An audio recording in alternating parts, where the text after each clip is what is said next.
Mga kabayan, mga katambay, si Katambay Manong po, nagbabalik po muli para po magkomento po sa inyo mga kabayan.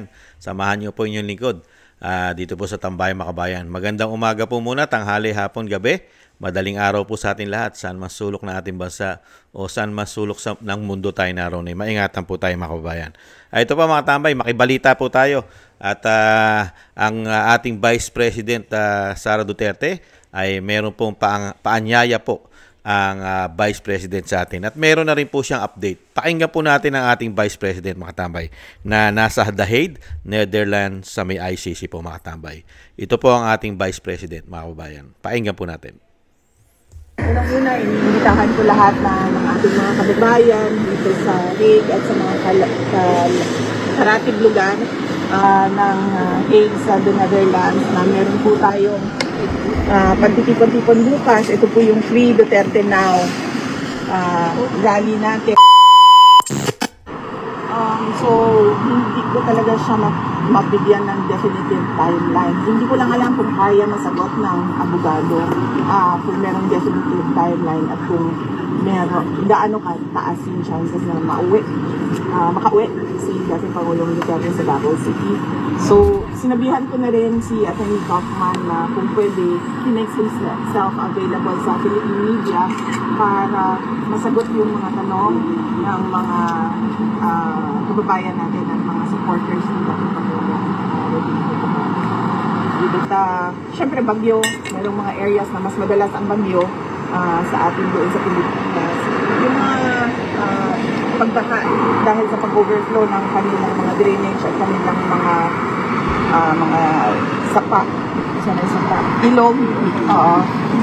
So, yun, dapat kailangan lahat ng bahay, alam nila kung ano yung mga posibleng kalamidad na kakaharapin nila.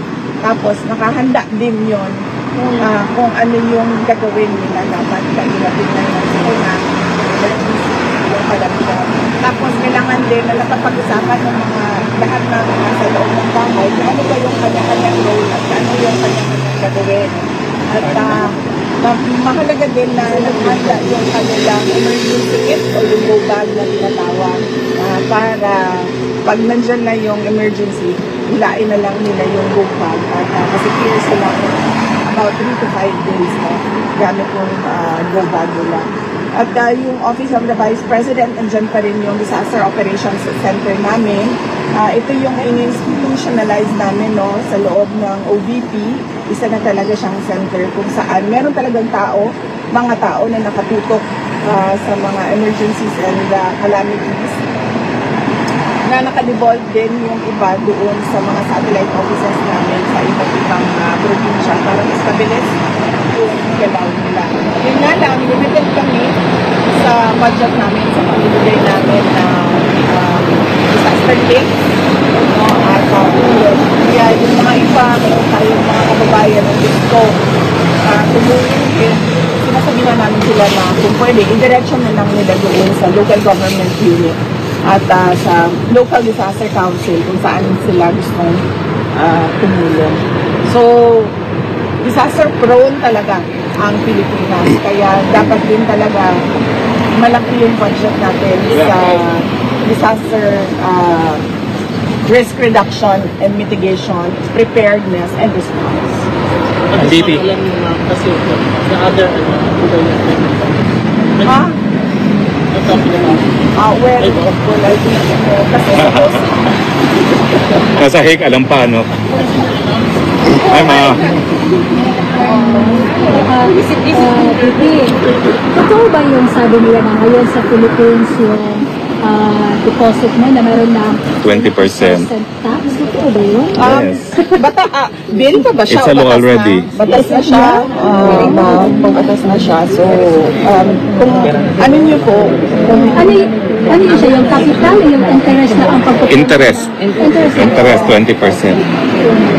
so wala ka ng interest bali? Wala na. Tapos na. Gusto sila. Ma'am, last question ng pamilya. Last question from the is up to you to answer the question. We wouldn't drink dirty water, right? So why breathe dirty air? Commercial, mga tambay. For us. But why make them work harder? I don't know if you have seen the presented document for for the defense. If so, is it possible to share what is your opinion on the presented documents and also the position of our defense? Yung sa confirmation of charges na sa wala po akong anumang access sa documents ng lawyers. Kasi sinabi ko po kanina, sinabihan ko namin sa wala isang available sa Philippine media. In fact, not just sa Philippine media, sa lahat ng media outlets interested na magtanong tungkol sa kaso ng dating Pangulong Duterte. Thank you very much. Bukas may Yes, opo. Unang-una, iniimbitahan ko lahat ng ating mga kababayan dito sa Hague at sa mga karatig lugar ng Hague sa The Netherlands na meron po tayong pagtitipon-tipon bukas. Ito po yung Free Duterte Now rally natin kung saan ipresenta natin ulit ito pala, naalala ko na. Naalala ko na kasi sinabi niya. So, binanggit ko yung rally. Tapos sabi niya, dami bang pumunta? Sabi ko, kahit walang pumunta, ay mag-rally pa rin kami. Kahit walang makikinig sa amin, magsasalita pa rin kami. Wala kami pakialam kung may tao or walang tao na darating. Magsasalita pa rin kami sa ginawa ng BBM administration at ng ICC at kung ano yung ginagawa sa kaso niya at sa kanya. At ang sabi niya, well, that is hindi thoughtful ang term na ginamit niya kanina pero ang message is, well, that is thoughtful. Yun yung, pero hindi thoughtful ang ginamit niya na term. Alimutan ko lang. So yun yun. next week VP may bisita pa rin kayo? Next week? Opo. Meron pa rin. Monday, Tuesday, Wednesday. Monday, Tuesday ako and then Wednesday si Manila.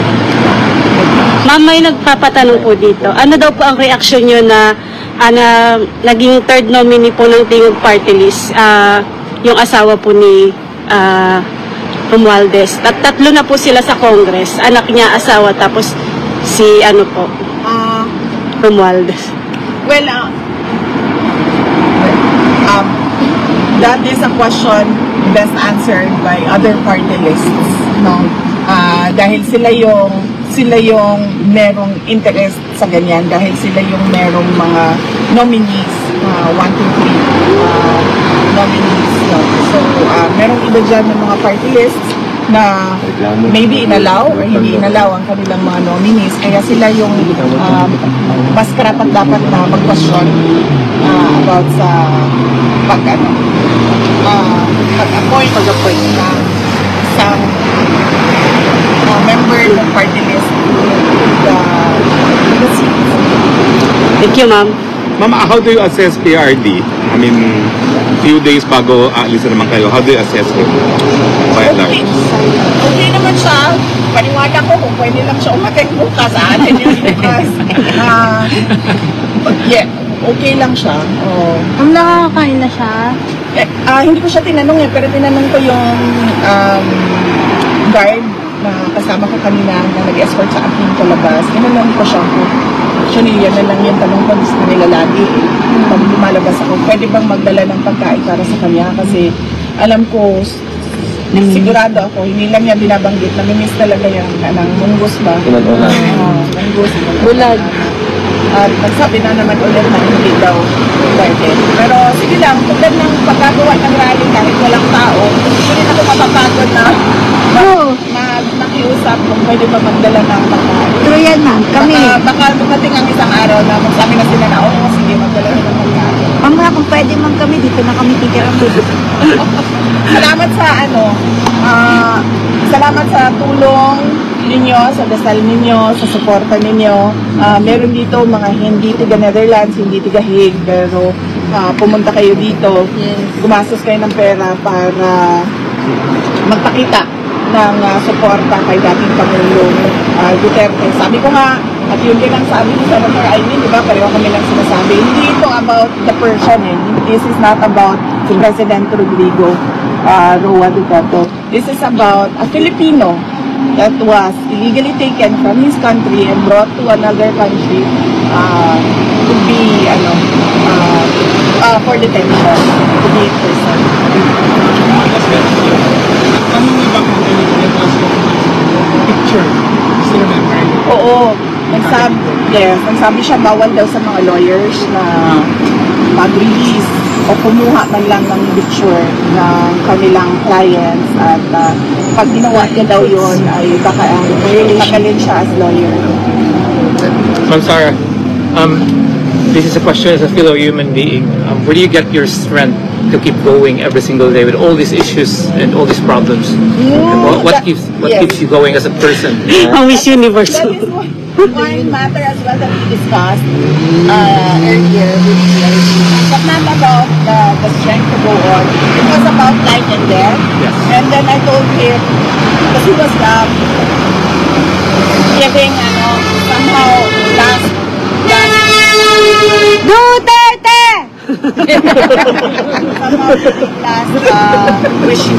last wishes about what to do with his motorcycles, those kinds of things. And then I told him, and about the cremation again. So I told him that it is not a problem with me because life and death is a matter of fact with me. Like say for example, nandiyan ka sa loob ng kulungan, that's a fact. So hindi ka na dapat, alam mo yun, do not wallow in pity, do not go on self-pity and depression and sadness. It's a matter of fact that I am here. So what am I gonna do here when I am inside? Maybe write a book, maybe exercise every day to get the figure that we want. Inspirational. Diba? And then siguro maybe if it's allowed, then get another degree, another master's degree. I think it's possible, ma'am. Life and death is a matter of fact to me. So if I'm tired, I need to rest. If I'm hungry, I need to eat. It's like that with me. So yes. So I don't look at it as challenges or problems. I look at it as a way to create solutions. It's inspirational. Yes, ma'am. On a lighter note, ma'am, Yes. nasak ba kayo na narinig niyo yung bangag-bangag sa ilalim ng tulay kahapon? Ikaw ba yun? Nasak ba kayo? Dumungaw si Ma'am. Para bang nalaginip kayo? Natotoo ba yun? Grabe yung mga lokal na nakaupo dun sa likod namin, may cafe dun sa unahan. Nakatingin talaga sila sa akin. Kasi nakita ko, hi, from the Philippines. Ganyan kayo doon. Tapos sabi ko, ha, may Pilipino. Tapos dumungaw. Yung mga boat kasi nagbabay pa kami. Hi, we're from Philippines! Ayun. Wala. Sa statement ni BBM na open na po ang palasyo para sa inyo at parang gusto niyo pang paliwanag na kung gusto niyo pumali pa sumama sa kabinete niya. Isang comment. Okay lang po. Salamat po. Okay. Para bumaba yung gas. So gusto ko. Meron ba ng formula welcome down? Oh, hindi naman ako ang nag-promise.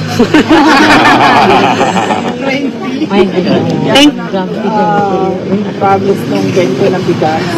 Atod karon wa budget na support. Okay. Yan po mga tambay.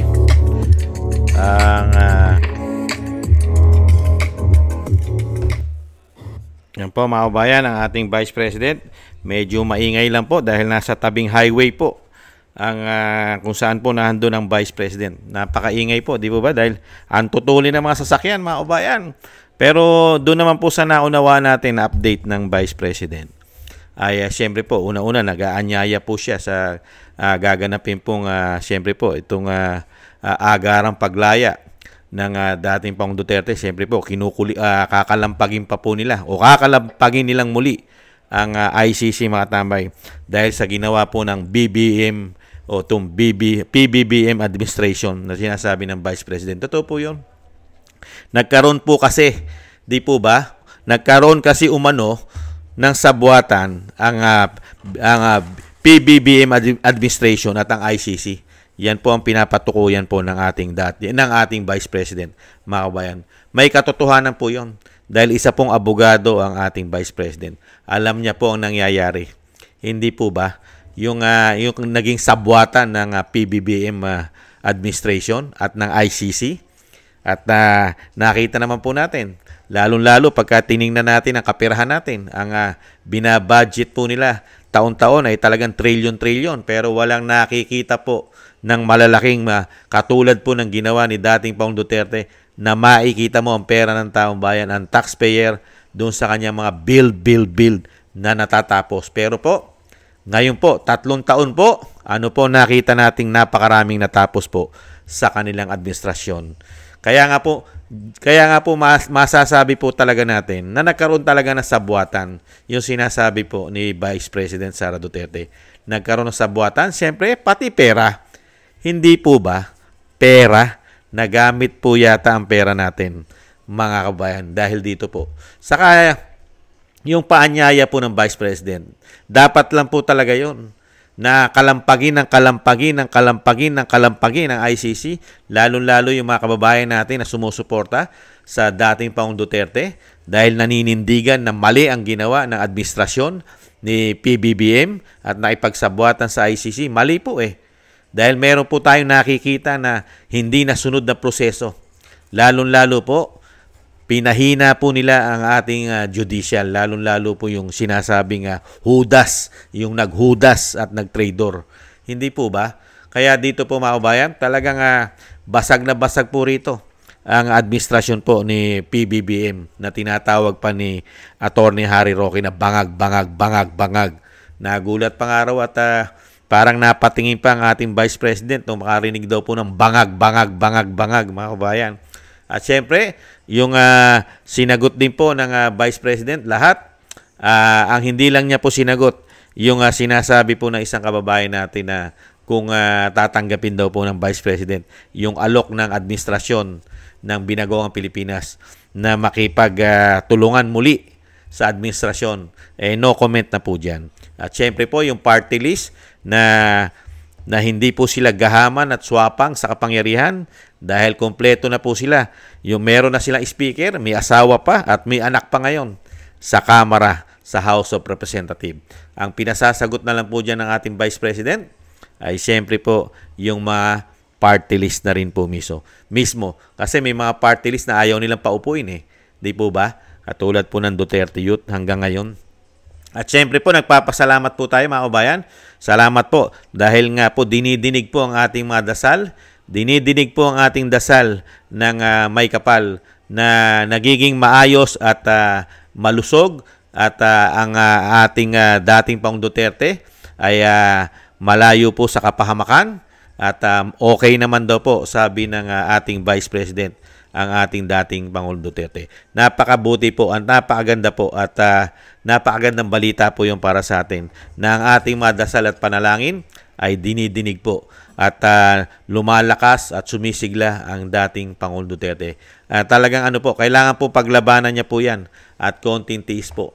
At syempre po, yung pahayag ng Pangulo na sinasabi rin po ng Vice President na kahit po walang makinig sa ginagawa po o gagawin pa nila na marami pang pagkakataon na gagawin pa nila na itong gagawin nilang rally para kuligligin o kalampagin ng ICC. Kahit daw po walang umatin, makinig, ay itutuloy po ng ating Vice President ang pagsasalita sa ginawa nilang sabwatan at siyempre po sobrang pamumulitika. At ganun din po, yung sitwasyon po ng dating Pangulong Duterte ay hawak po. Nasa kamay na po ng mga ICC, mga kabayan. Nasa kamay ng mga ICC ang maagarang paglaya ng dating Pangulong Duterte At syempre po, yung sinasabi interim release, yung pasamantalang paglaya at yung sinasabing house arrest ay nasa kamay pa rin po ng ICC. Dahil unang-una po, napakahirap po ngayon makinig. Barado, bingi, bulag ang ICC po ngayon. Hindi kaya bulag, bingi sa katotohanan, mga kabayan. Dahil po nga sa naging sabwatan mismong sa Vice President na po nanggaling. Yung naging sabwatan po ng ICC at ng gobyerno ng sinatawag ni Harry Roque na bangag, yung sabwatan. Kaya po, dumadaan po sa butas ng karayom, lalong-lalo po sa mga desisyon ang pamilya Duterte at ang sambayang Pilipino na nakakita at pumapabor at sinasabing suporta natin sa tama. Hindi po ba? Kaya dito po mga damay, at least hindi naman po natutulog yung nasa taas at kinakatigan naman po yan. At yan po ilalabas naman po ang tunay na katotohanan dyan. Hindi naman po panghabang panahon ay yan po ay maghahari. Hindi naman po maghahari ang kasamaan.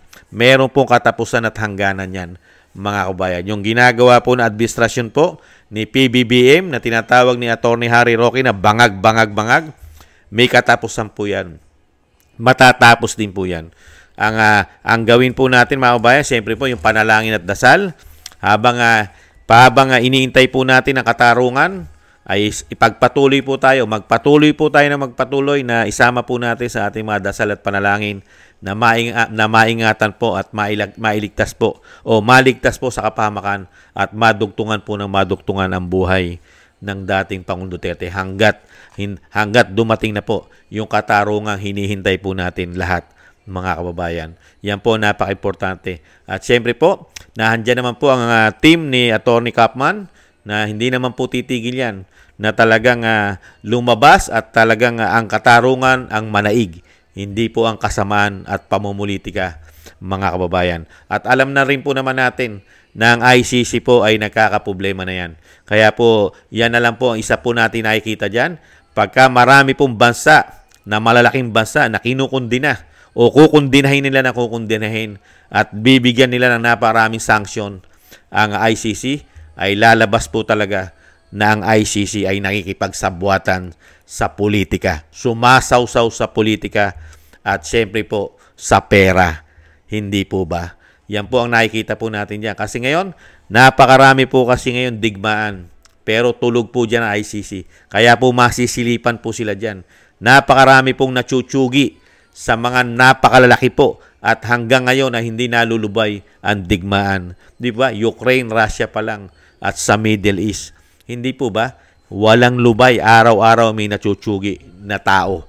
Pero tikom mambibig po dyan ng ICC. Kaya diyan ka makakita ng basihan eh. Pagka mahirap na bansa at meron kang pangulo na bangag na sinasabi ni Tony Roque, yan, mapapasunod po na ICC yan. Pagka ang pangulo mo ay bangag, wala sa katinuan. Papet. Hindi po ba? Nagkaroon po tayo ng pangulo umano na papet, bangag. Yan po ang aabutin po talaga. Dahil po kahit ano po ang gawin natin, pagka po ang isang tao ay lulong, kung totoo man lulong sa pulburon, at ito'y bangag, wala na po halos yan puso. Iba na po ang tumatakbo sa utak niyan. Hindi po ba? Nawawala na po lahat, pati po katinuan, lalong-lalo po sa mga desisyon. Kaya nga po, ang lumalabas diyan, iba na po ang sinusunod niyan. Nagbabasa na lang, mga kababayan. At siyempre, may taga-dikta na lang yata. May taga-dikta. Kaya maraming salamat po katambay. At patuloy po tayong sumuporta at manalangin sa ating dating Pangulong Duterte, lalong-lalo po sa kanyang kaligtasan. Yung dasal, lagi po natin, huwag po natin kalimutan na isama po sa mga dasal at panalangin ang kaligtasan po at pag-iingat po sa dating Pangulong Duterte. At syempre po, makantam na po at makuha na po ng dating Pangulong Duterte ang katarungan sa ginawa pong pamumulitika sa kanya ng administrasyon po na tinatawag ni Atty. Roque na bangag.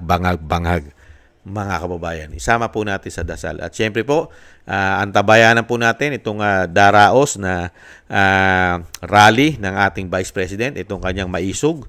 At syempre po, dito po gaganapin yan o doon gaganapin po yan sa Netherlands, sa ICC sa The Hague, mga kababayan. Maraming salamat po, Vice President. At napakatatag po nyo at napakatapang. At kailangan po kayo ng bansa. Kailangan po kayo ng bansa, lalong-lalo po. Hindi po kayo puppet at hindi rin po kayo bangag. Yan po ang kailangan ng Pilipinas. Hindi puppet at hindi po bangag. Magpakatatag po kayo, Vice President, dahil nga po napakarami nyo pong kalaban. Nag-iisa lang po kayo. Halos po puwersa ng administrasyon po ng tinatawag na bangag na Attorney Roque ay sa inyo po talaga nakatutok para po kayo pabagsakin. Ingat-ingat po Vice President. Pero ang suporta naman po ng majority ng taong bayan ay nasa inyo po, Vice President. Tatag lang po. Magpakatatag lang po kayo. May awa po ang nasa itaas, mga kababayan. Thank you po sa gusto po na ating Tambayang Makabayan sa YouTube at TikTok. At ganoon din po sa mga nagko-comment, like, share, and subscribe. At sa ating po mga subscribers, maraming salamat po sa inyo. Mabuhay po kayo, ingat po kayo. Salamat po sa mga dasal at panalangin, mga kabayan. At syempre po sa ating po mga nagbibigay ng tulong at biyaya, shoutout po sa inyong lahat. Norma Garcia, Michelle Yamaguchi Vlog, Rosalina RK Team 888, Wills Bubbles 5697, si Arpel Villacorta, Teodorico Erguisa Jr., si Annie Jo, ako si Pilam, Jovelyn Watanabe, ng Japan, si Jem Aris na United Arab Emirates, Julieta Celona na Sydney, Australia, Gina Ray Solidides ng Berlin, Germany, Jake Yahoo 4531 na Maisog, California, USA, Gina Ray, si Eric Hershio ng Canada, at si Kingston 123 ng Hong Kong. Thank you po, mga kabayan. At syempre po yung dasal at panalangin, wag po natin kalimutan. Yung inabanggit nga po natin pag-iingat sa mga Duterte. Maraming salamat po. Sa muli po, mga kabayan, thank you po. Ingat po tayo. Paalam. Bye-bye.